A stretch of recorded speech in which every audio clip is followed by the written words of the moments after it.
Alora, tinawag na cheater si Daniel Padilla. Halina't panoorin natin ang buong detalye.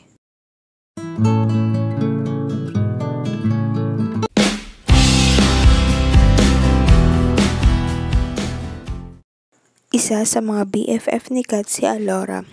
Hindi niya na nga napigilang magsalita sa issue ng hiwalayan ng Katniel. Ayon sa kanyang post,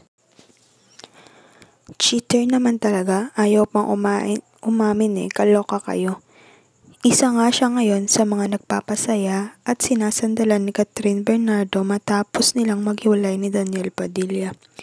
Ang tinuturo nga na may sala ay si Andrea Brillantes na di umano siya ay third party sa hiwalayan ng Katniel. Wala pa namang kumpirmasyon kung ano ang totoong dahilan ng hiwalayan nila.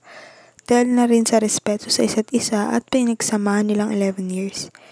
Grabe ang pinag-usapan ito ng mga netizens. Maraming Kanyet fans rin ang nalungkot sa balita pero nabuhayan sila ng loob nang magsama ulit ang Katniel sa ABS-CBN Christmas Special at Asia Artist Award. Sila nga ay napakasweet at akala mo hindi naghiwalay kaya umaasa ang netizens na magkakabalikan pa pero kinumpirma nga ni Kat na wala talagang pag-asa na mabalik ang pagmamahalan nila ni Daniel.